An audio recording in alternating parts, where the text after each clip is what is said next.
So people, as I said in the intro, I'm going to be talking about how to save more money in 2026. And as I said, it's going to be aimed more at low income workers. And you're probably wondering why I'm doing it, or you know, how I know information about this. And that's because this is a situation that I've been in myself, and I've been saving money on a low income for the past decade in various different jobs. So this is something that I'm very well versed in and know a lot about. So for anyone watching who wants to, you know, get some information from this video or get some tips and tricks, the first thing I'm going to talk about, or the first thing I want you to do if you want to save money, is you need to have a reason for doing it. You need to have a why. So the first thing you need to do is, on a piece of paper, I want you to write down 3 to 5 reasons why, you know, you want to save money this year and why you want this year to be your best year. And out of those 3 reasons, I want you to do from the least important to the most important. I want you to make that list. And now this is going to be the base for you to, you know, create a strategy for your saving in 2026. Not only just going to help you to create a strategy, it's going to be able to keep you on track. If you ever get off track, you're going to be able to look at this paper and keep on going back to the reason why you want to save money. So yeah, this is the first reason. So the next thing we need to do for you to help you try and get to your goal is to stop the bleeding and track your expenses. Now when I say stop the bleeding, I'm talking about, you know, stopping unnecessary expenses that are coming out of your account. So what I would do for this is look at your account over the last 30 to 60 days and just see where you can free up some, you know, extra cash. This could be subscriptions, this could be Uber, you know, when you're getting coffee every day. Just look at somewhere where you can see where, you know, expenses are going out that don't need to be going out. And then I want you to see where you can actually cut down on some of them. It doesn't have to be all of them, but it does have to be some of them in order for you to free up some, you know, extra cash to start saving. Now guys, the next thing that I want you to do is start small. Now the reason I want you to start small is because I want you to actually build a habit of saving money and build consistency. In the beginning, it's more about actually doing this and actually saving money. The minute that you build consistency and you get into the habit of starting small, then you're able to save larger amounts. But if you don't do this in the beginning, then it's going to be harder for you to be able to up the amount that you're saving. This is more about building mental reps. You have to think, when you're in the gym, you don't just go straight to the highest weight. You know, it's something that you need to build up to. You need to train your mind, just like you need to train your body as well. So yeah, starting small is going to create those mental reps and put you in the mentality that, you know, I need to create consistency and I need to create good habits if I'm going to be able to save more money in 2026. So the amount that I would suggest to start saving for anyone that's on a low income or who's a beginner, this can vary a lot, but I would suggest saving between 30 to 50 pounds each month just to start off with. As I said, it's not going to be life-changing money, but we need to build up your confidence and build the reps in order to be able to get to the higher number. So yeah, between 30 to 50 pounds a month to start off with. This is kind of what I would suggest. If you can do more, then great, do more, but in the beginning, I feel like this is suitable. The next thing I would suggest for you guys to do is to create automation within your saving. Now, I talk about this a lot in my videos, and I use this for when I'm investing.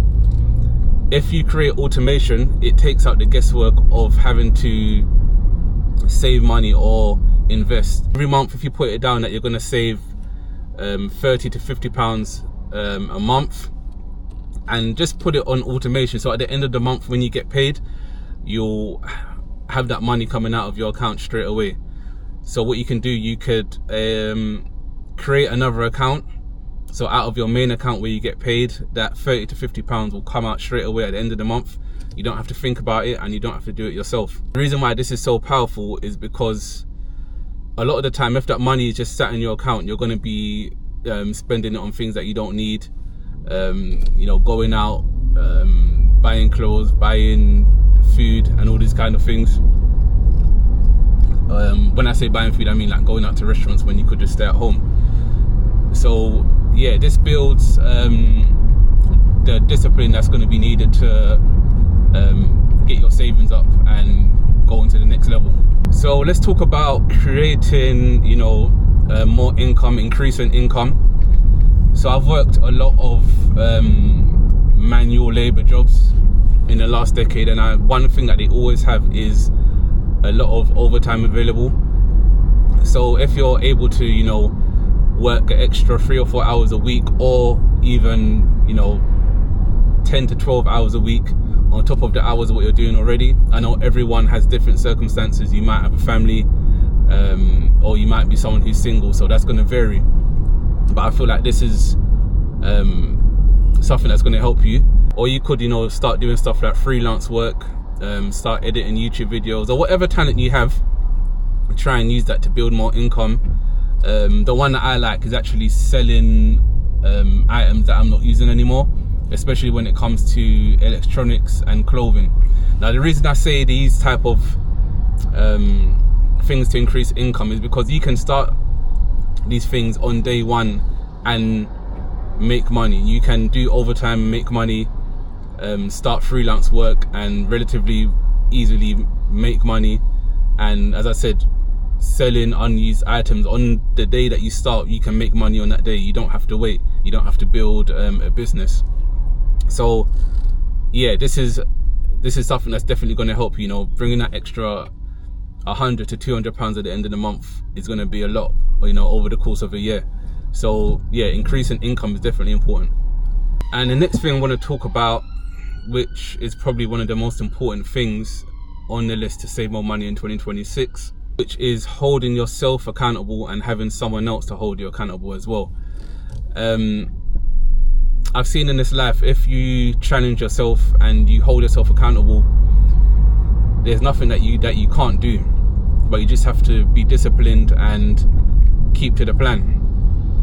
When I was, you know, even to this day when I'm still saving money, I always have to kind of be harsh on myself. So once you're able to hold yourself accountable, you also need that other person around you, someone who might be on the same path as you, or someone that's close to you, whether that's your partner, mum or dad, you know, a good friend, to hold you accountable on the days that, you know, you don't feel like saving, or you feel like your motivation is low. You need that person who you can talk to, or who can actually see that you're going through a bit of a struggle, and they're going to be there to just remind you of why you're doing it and what you need to do. So yeah, holding yourself accountable and having someone around you that's strong is going to be very important to keep this whole framework in order. Now I'm just going to get onto the last point that I want to make, because I don't want this video to go on forever. Now, everyone is going to have their ways of saving money and kind of how they want to go about it, but in my own opinion, this framework that I've given you, after about 3 to 4 months of doing it, I want you to be more aggressive with it. Now, as I said, for beginners or people on low income, you should roughly start with about 30 to 50 pounds a month to create the habit. Now, once you create that habit, I want you to, you know, up the amount what you're saving. Now, the easiest thing to do would be to double it. But if you feel like you're confident and, you know, you've been able to increase your income, then, you know, you should definitely go past doubling it. If you can get to, you know, 300 to 400 pounds a month, then that's going to be, you know, life-changing for you, and it's going to be able to even put you on to do more things with your money and start to look at investments and stuff like that. So yeah, I would say be more aggressive. When I was saving in the beginning, I'm the kind of person I've always been aggressive with the saving. So from the beginning, I was doing it because I knew I had a goal that I wanted to accomplish. But I would say for anyone who's a beginner, after the first 3 to 4 months, you want to up the amount what you're saving. This is going to get you to your goals faster, and you know, whatever you have planned for the money, this is going to get you there quicker. So guys, I'm going to end the video here. There is more points that I could have gone through, but that's a bit more advanced, and I'm going to leave that for a later video. So yeah, I hope you enjoyed the video. I hope it was of some use to you. As I said, this channel, I want it to be of use to people who, you know, who might be earning a low income, or who are beginners to invest in, or just anything along those lines. I want to actually create some value in the videos. But yeah, I'll see you on the next one, people.